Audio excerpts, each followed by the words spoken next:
Hello, good morning friends. Welcome to Study Innovative. I am Dr. Shekhawat. Today we will discuss about NEFT, RTGS, IFSC. बहुत ही बच्चों को confusion रहता है इनमें कि ये होते क्या हैं। तो आज क्या तो आपके सारे कंसेप्ट्स क्लियर हो जाएंगे कि एक्चुअली ये होते क्या है, क्या इनका पर्पज़ होता है। So let's begin. First term is NEFT। NEFT का फुल फॉर्म होता है नेशनल इलेक्ट्रॉनिक फंड ट्रांसफ़र। ये फंड को ट्रांसफ़र करने के काम आता है। फंड क्या होता है, कोई भी मनी अगर आपको भेजनी है तो आप NEFT के थ्रू भेज सकते हैं। इसके लिए आपको बैंक में जाना होता है और किसी भी अदर बैंक में आप भेज सकते हैं। अब आप इसमें पूछेंगे इसमें लिमिट क्या होती है, तो इसमें कोई लिमिट नहीं हो सकती। आप 1 रुपया चाहें तो 1 रुपया भी भेज सकते हैं, ठीक है। लेकिन बस इसी में ये है कि थोड़ा सा टाइम लगता है। इसमें हैंड टू हैंड नहीं होता है, इसमें 2 आवर के अप्रोक्स टाइम लग जाता है। 2 आवर्स मतलब स्टैंडर्ड माना जाता है कि 2 आवर्स के अंदर अंदर आपका हो जाएगा, ठीक है। और ये हार्डली बैचेस के उसमें होता है कि मतलब हर घंटे के बाद बैचेस होते हैं, उनका सेटलमेंट्स होता है और फिर ट्रांसफ़र होता है। अब आप ये पूछेंगे कि बैचेस क्या होते हैं, तो बैचेस 12 बैचेस होते हैं। जैसे ये सुबह 8 बजे से चालू होता है शाम के 7 बजे तक, उसके बीच में 12 घंटे होते हैं, मतलब 12 बैचेस चलते हैं, ठीक है। ये होता है मंडे टू फ्राइडे। लेकिन सैटरडे वाले केस में क्या होता है, 6 ही सेटलमेंट होते हैं। सुबह के 8 बजे से 1 बजे तक ही खुला रहता है, मतलब 8 से 1 के बीच में ही इसमें वो लेन देन होता है। तो और ये सैटरडे का टाइम है और संडे को ऑफ रहता है, छुट्टी रहती है, ठीक है। और इसके बारे में आपको ये तो चलो हो ही गया है।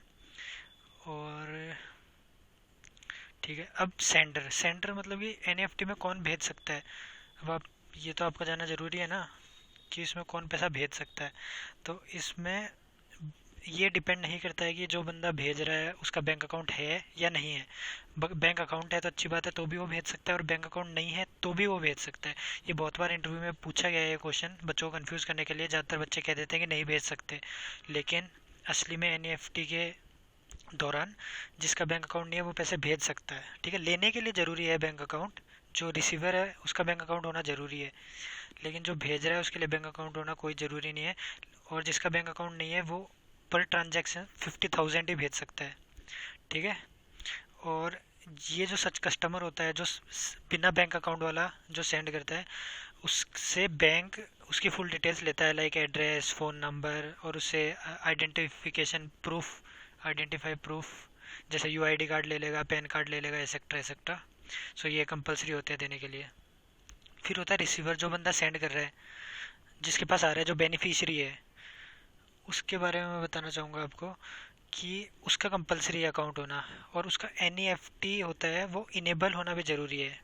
समझ रहे हैं, जो नेशनल इलेक्ट्रॉनिक फ़ंड ट्रांसफ़र है वो ऑप्शन होता है अपने पास कि अपन उसे इनेबल करवा सकते हैं। उसका कुछ चार्ज होता है, वो दे दीजिए और इनेबल हो जाता है वो।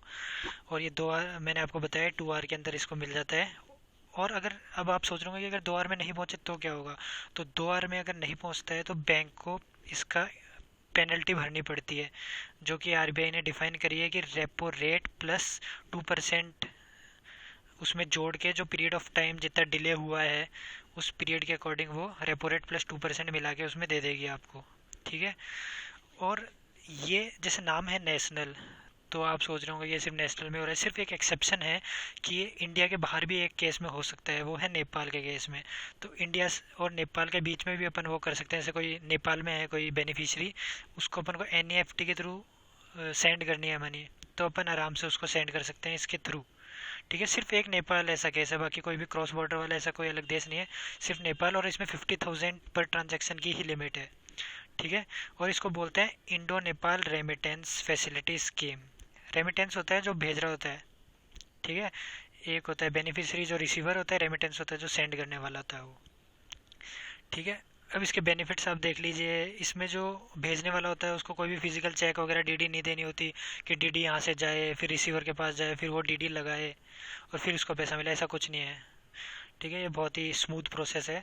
और बेनिफिशियरी जो होता है जिसके पास पैसा आ रहा था, उसको भी कोई पेपर वेपर प्रूफ दिखाने की जरूरत नहीं है कि ये पैसा मेरे लिए आया है या फिर 1 घंटे बाद मेरे पास पैसे आने वाला है, तो ऐसा कुछ भी नहीं होता है, ठीक है। नेक्स्ट आता है आईएफएससी। अब आईएफएससी आपने बहुत बार सुना ही होगा कि कोई भी कहीं पे भी आप लेन देन कर रहे हैं तो उसमें आईएफएससी कोड मांगता है। तो आईएफएससी होता क्या है? आईएफएससी होता है इंडियन फाइनेंशियल सिस्टम कोड। ये एक कोड होता है जो हर बैंक का अलग अलग होता है। ठीक है, अल्फा न्यूमेरिक कोड होता है, मतलब इसमें अल्फ़ाबेट्स भी होते हैं, न्यूमेरिकल्स भी होते हैं। ठीक है, ये बैंक ब्रांच को आइडेंटिफाई करने के काम आता है। मतलब इससे अपन को पता चल जाता है कि कौन से बैंक की कौन सी ब्रांच में लेन देन हुआ है। ठीक है, ये एक 11 डिजिट कोड होता है जिसमें 4 अल्फ़ाबेट्स होते हैं और 7 न्यूमेरिकल वैल्यूज़ होती है। जैसे आप यहाँ देख सकते हैं, ये SBIN 0013, इसमें देखेंगे आप 4 SBIN है, जो ये 4 अल्फ़ाबेटिकल वो है, और ये 7 ये है। ठीक है, ये लास्ट के जो 6 होते हैं, एक सेकंड में आपको समझा देता हूँ। ये जो लास्ट के 6 डिजिट है, ये आपका बैंक कोड होता है, जो बैंक की जो भी ब्रांच है उसका कोड होता है। ठीक है, ये सेंट्रल जीरो ऐसे ही होता है, और ये बैंक का नाम दर्शा रहा होता है, SBIN। ठीक है फ्रेंड्स, तो ये इस टाइप से फॉर्म होता है। और ये आईएफएससी होता है, ये एनईएफटी सिस्टम जो होता है उसमें भी काम आता है, क्योंकि कौन भेज रहा है, कौन से बैंक से भेज रहा है और कहाँ जा रहा है, कौन सी ब्रांच में जा रहा है, उससे भी इससे पता चल जाता है, ताकि कोई भी मतलब इसमें कोई भी मतलब प्रॉब्लम ना आए। एक तरीके से कोई भी स्मूथ प्रोसेस है, प्लस एक्यूरेट प्रोसेस है। ठीक है, और ये बहुत ही सेफ प्रोसेस है। सॉरी, मेरे को वर्ड्स नहीं मिला था। सेफ प्रोसेस है, इस वजह से इसको करते हैं ताकि एकदम सेफ रहे और सारे रिटर्न प्रूफ रहे अपने पास। अगला आता है आरटीजीएस। आरटीजीएस क्या होता है? Real time gross settlement. ये भी वही ट्रांसफ़र का एक प्रोसेस है, ट्रांसफ़र करने का कोई भी बैंक अकाउंट में करने के लिए। लेकिन इसमें बस ये है कि मिनिमम जो अकाउंट अमाउंट है वो 2 लाख रुपीज़ होना चाहिए। जो एनईएफटी था उसमें कितने भी 1 रुपया भी आप भेज सकते हैं, लेकिन इसमें मिनिमम 2 लाख होने ही चाहिए। 2 लाख या 2 लाख से ऊपर होने चाहिए। अपर लिमिट कोई नहीं है इसकी, लेकिन मिनिमम लिमिट है 2 लाख। ये एक बहुत बड़ा डिफरेंस है दोनों के बीच में। और दूसरा डिफरेंस ये है कि उसके अंदर टाइम लगता है, क्योंकि उसके अंदर बैचेस होते हैं, आर्ली बैचेस होते हैं, उसमें टाइम लगता है। और ये हैंड टू हैंड प्रोसेस है आरटीजीएस। इसमें जैसे आपने यहाँ से क्लिक किया और टक दे से दूसरी जगह पहुँच जाएगा। ठीक है, और इसमें भी लेकिन बैंक वाले कई बार कोई प्रॉब्लम हो जाए तो विद इन 30 मिनट्स का इसमें वो रहता है कि 30 मिनट्स के अंदर तो कंफर्म आ ही जाएगा, नहीं तो इसमें भी फिर पेनल्टी इसको पे करनी पड़ेगी।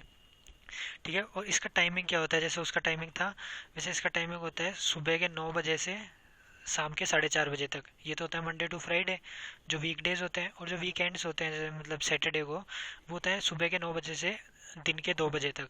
ठीक है, और सैटरडे को इसका ऑफ रहता है। ठीक है friends, so thank you so much. अगर आपकी कोई भी क्वेरी हो आप कमेंट्स में मुझे पूछ सकते हैं। I will surely clear it. Thank you so much.